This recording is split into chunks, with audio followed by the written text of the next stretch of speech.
welcome back to my channel and welcome to another divorce video.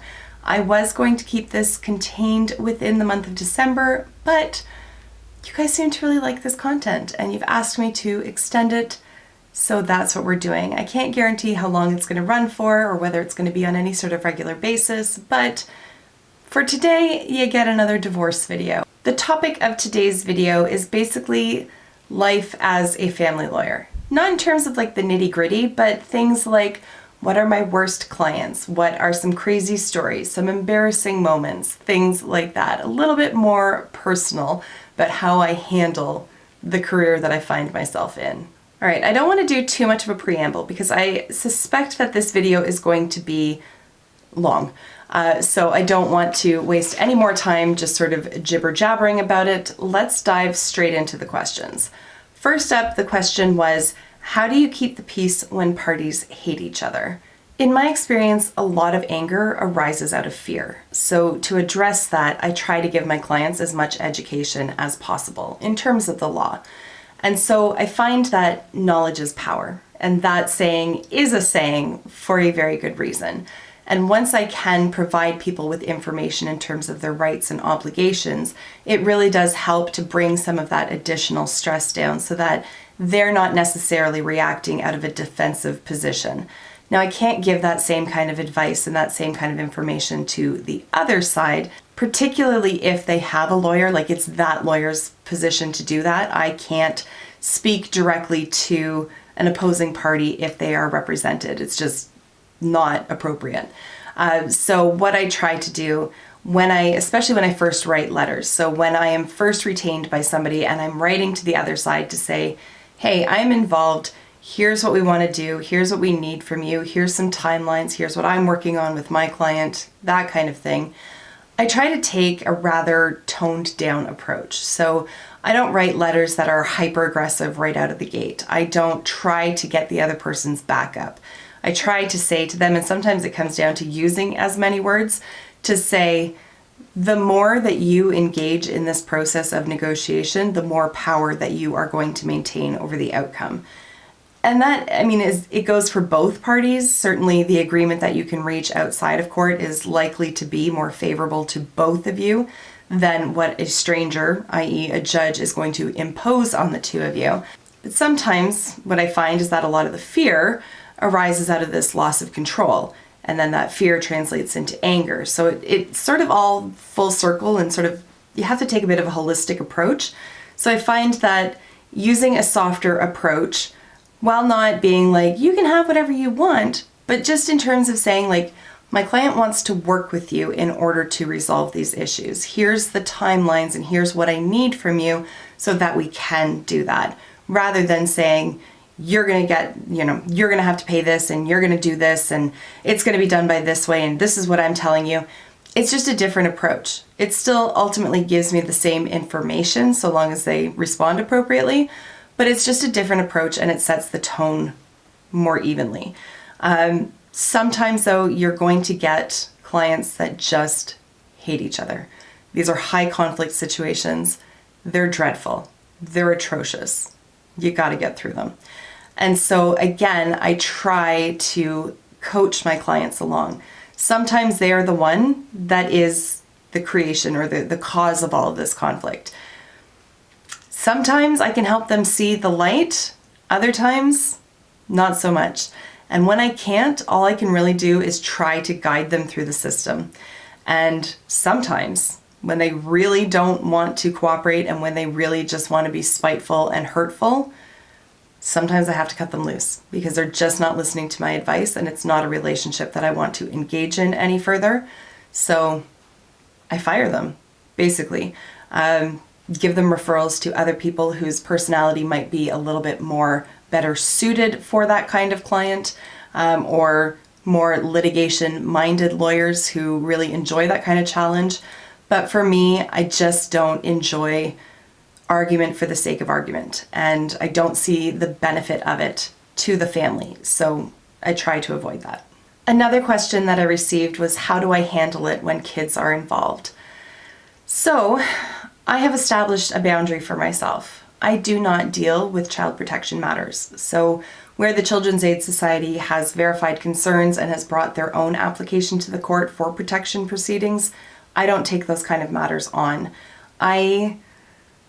It's too heavy on my heart, and sometimes it's very difficult to get this distinction between work and personal life and to sort of leave one in this world. And I find that when I have, in the very beginning of my career, done child protection work, that stuff follows me home, and I can't stop thinking about what I've read about and the pictures I've seen, and it's too much. So after, I'd say maybe 2 years of practice, I just stopped taking on those kind of matters. I still do have some peripheral contact with CAS matters, because sometimes there's this overlap where CAS is involved, but not to the degree where they have initiated their own proceedings or they are trying to place a child with another caregiver or anything of that nature. And sometimes I do have to read the disclosure notes that they have, so where the worker has gone and interviewed the children or interviewed the parents or whatever. And you see some horrific stuff in that. And the last time I had to read hundreds of pages, it devastated me. And I remember sitting in my office and I had the door closed and I had an idea of what I was going to be reading, but I didn't realize it was going to be to the extent of what I read. And I'm not going to share the details here because it could potentially be triggering for people. I don't know. But I just cried. And that was the only coping mechanism that I had, was to cry. I had to read it. I had to know what was in those pages in order to be able to do my job as effectively as possible. But it's not easy. And so as best I can, I limit my exposure to that. Now, in the normal context where there's no CAS involved, it's just maybe a high conflict matter where the parents are just engaged in the battle and their children are sort of collateral damage and all of this.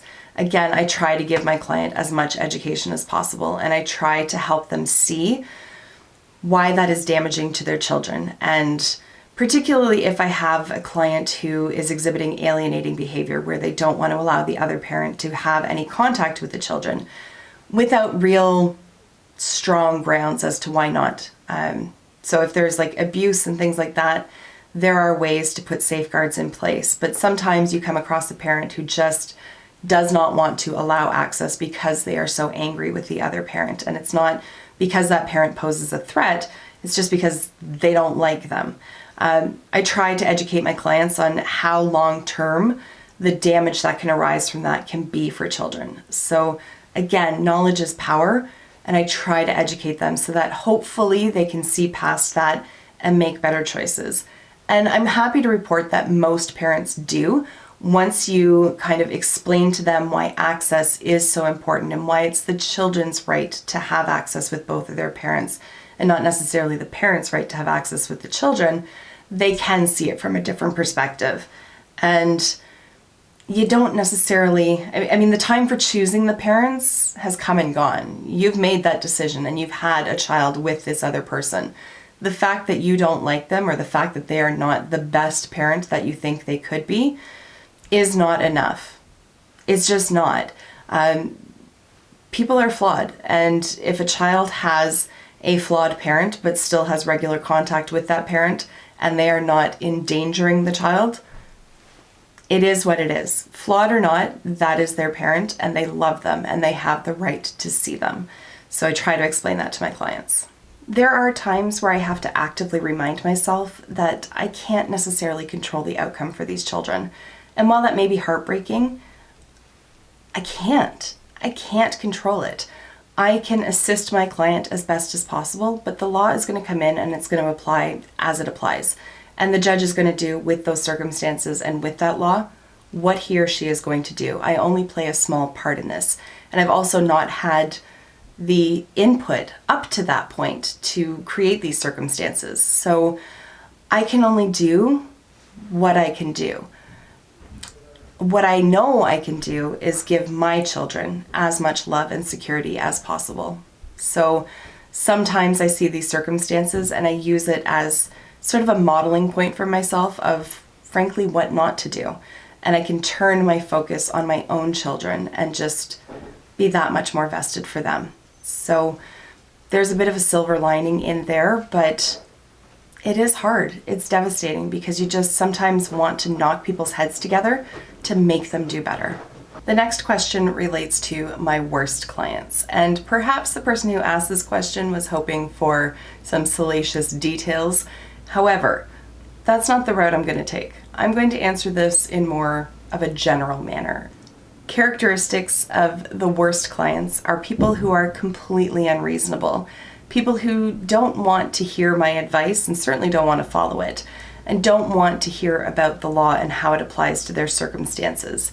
So there's a bit of a line here, because advice in and of itself, you're not required to follow advice. However, it is the nature of my job to give advice, and that advice is based on how the law applies to your circumstances. So if, for example, I am advising you to complete your financial statements, your disclosure, because there's a court order that says you have to have it done by a certain date and you're refusing to cooperate with that, we're going to have an issue. Or likewise, if you give me instructions to knowingly omit something, I'm not going to do that and we're going to have an issue. People who are just completely spiteful, who don't want to actually resolve matters, they just want to create all of these issues here and there and everywhere just for the sake of drawing it all out. I honestly don't have time for that, but I also just don't have the energy for it. I don't think it's a productive use of time, and it's not something that I, as a professional, am willing to engage in. Also, alienating behavior make for terrible clients, especially true alienation matters. I can usually tell when there's been some sort of 2020 special on parental alienation, because we get this influx of calls and everybody starts using that buzzword. But when you have true legit alienation, which I've only ever actually seen, I would say 2 to 3, at least 3 times in my career, but really it is quite minimal and it is very rare. It is an actual mental health issue. It's not just mom's a bitch or dad's a jerk. It goes beyond that. So I've only seen a few real instances of it, and it gets you in the pit of your stomach. It truly does, because it is, in my opinion, it is a form of abuse, and it's terrible, and the long-term effects of that, they're significant. As well, people who are dishonest to me. So the whole point of solicitor-client privilege, a term that most people are familiar with, is so that clients feel comfortable divulging their stories to their clients or to their lawyers. So my duty is to keep all of that in strict confidence. My client's duty is to be open and honest with me, and they aren't always. And it's really problematic, especially when the truth is coming to light inside the courtroom. And this has happened where I have been told one thing by a client in the hall.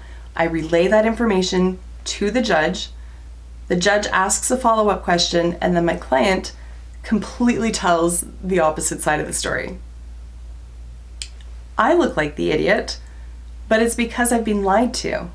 And that is the fastest way to undermine our relationship.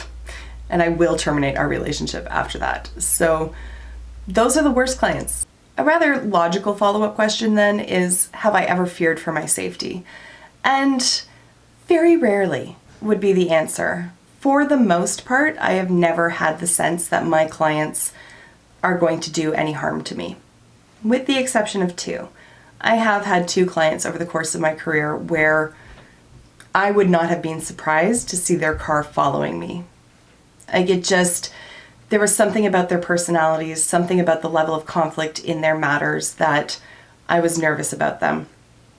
And they were both individuals who assigned blame to everybody but themselves. And so I could see that that would eventually shift onto me. And thankfully, nothing ever happened. One of them did try to make a complaint about me to our law society. And I was completely exonerated in it, but it's still not a nice process to go through. Now, sometimes I have been nervous about the other side of matters, particularly where they are self-represented and don't have their own lawyer giving them legal advice. Very rarely, but I have been concerned about a couple of them.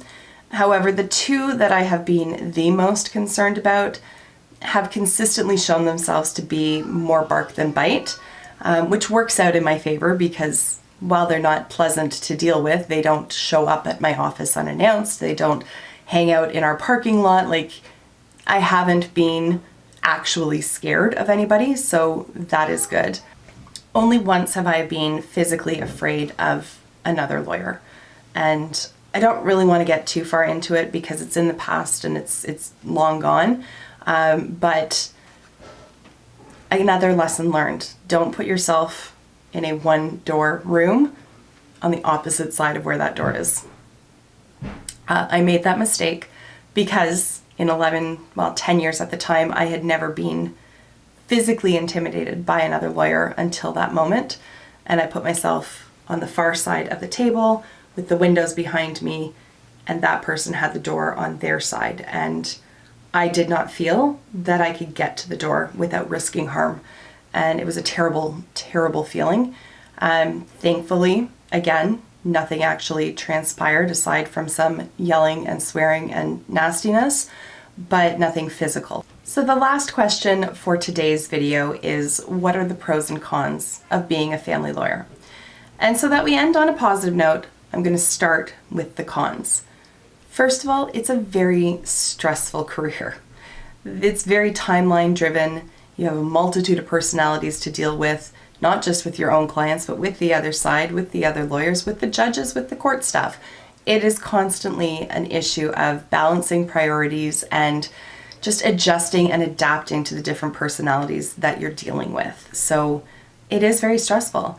And also, you can't predict the outcome. Judges are people. Judges have their own opinions on things, and while you may give them all the case law that's out there that supports your position, that is not a guarantee that that's the way it's going to go. And so learning to deal with that unpredictability is an ongoing challenge as well. Part and parcel to that unpredictability is just frustration as well, because you can have like what you think is going to be a no-brainer of a matter, and then it gets flipped upside down. And it's incredibly frustrating, not only for your own clients who are like, they have to live with the consequences of that, but it's frustrating from a lawyer's perspective because you can't prepare yourself, but you also can't prepare your client for what all the potential outcomes could be.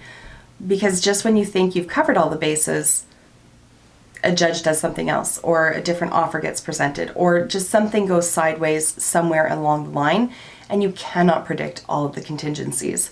Also, the law is limited in terms of what it can do, and that creates a ton of frustration as well, because there's times where, as the lawyer, you want to step in and mount the white horse and be the knight in shining armor and fix all the problems, but the law is what it is, and the process is what it is, and you're constrained by that. It's frustrating. Layered on top of all that is also the fear of being sued. It's a real thing. Not only can you have complaints brought against you, but you could also potentially be sued depending on what the circumstances are.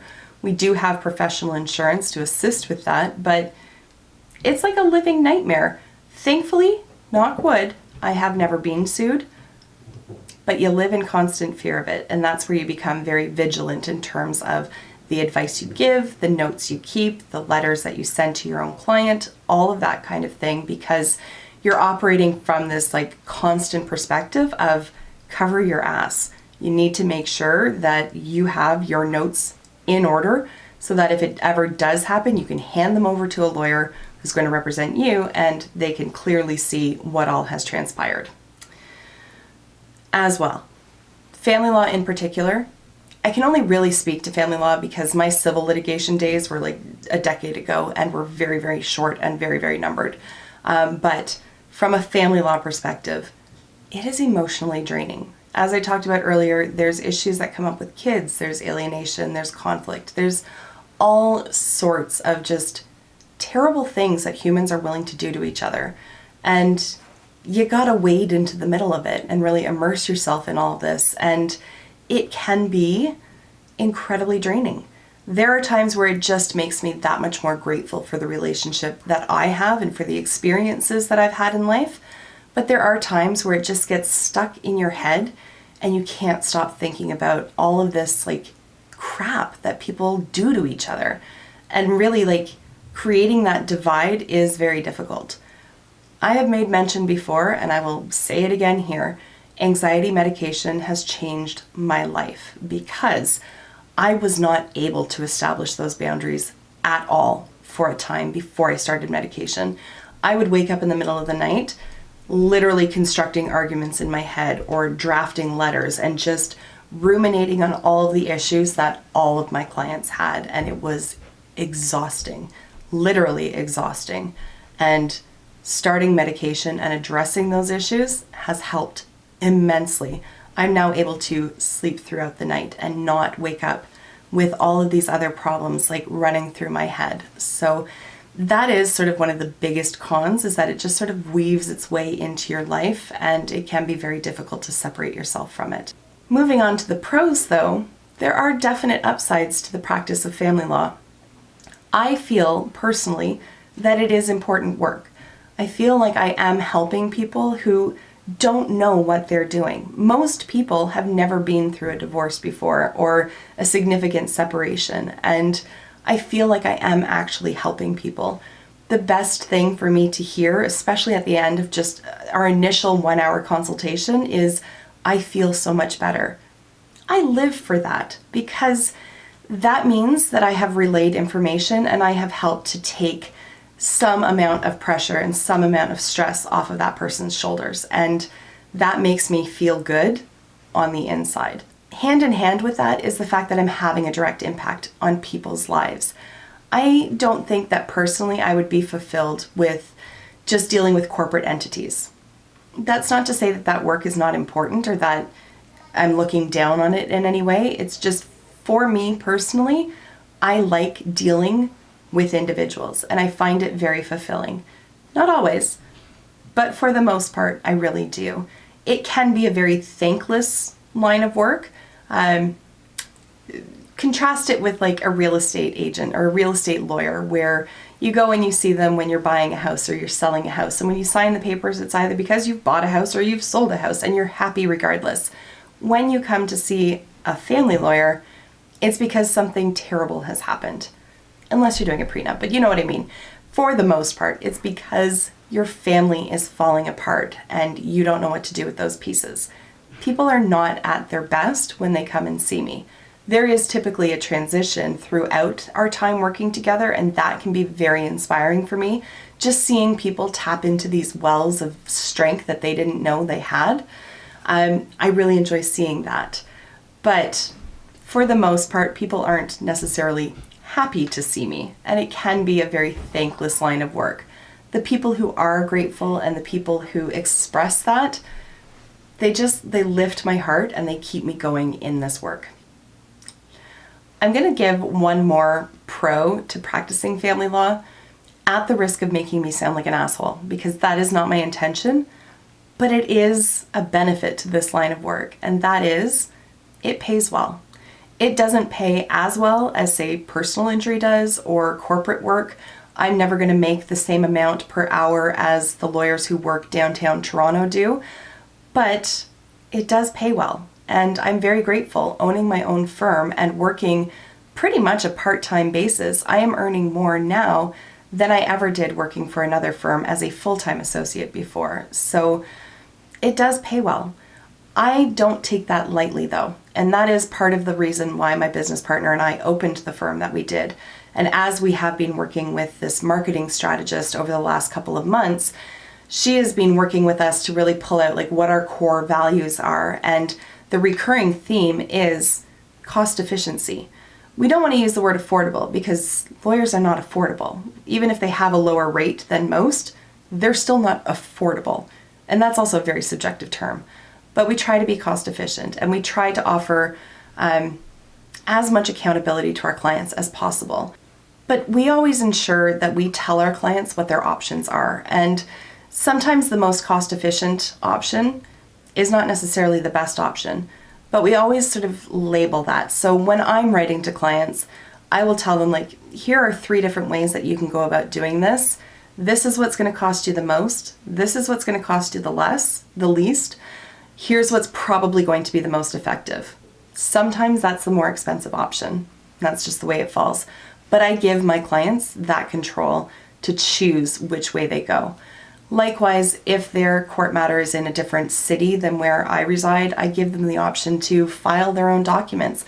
It just saves them the cost of me sending a clerk to do that kind of thing. So we try to be cognizant of it, because at the end of the day, we're working for families. We're not working for corporations who have bottomless pockets. We're working for individuals. So the way my business partner and I look at it is basically we're real people helping real people. And we do not take that lightly. So while it does pay well, we don't take advantage of that. And it sickens me, it honestly sickens me when I do see other lawyers doing that. And I do, and I have, and I don't have respect for it. That is it, guys. Those are the questions that I'm going to answer in today's video. As a teaser for a future video, I was going to do it in this one, but it's already getting way too long. We still need to talk about the case that haunts me, the case that made me feel like I am on the right track and I have found where my career path is. Also, crazy moments. There's some good ones in there. So that's going to be coming up in a future video. But for today, I did want to answer these questions because they were still lingering out there and you guys took the time to ask them. The very least I can do is take the time to answer them. So thank you so much for taking the time to watch, and I will see you in my next video. Until then, just be a decent human being. Bye for now.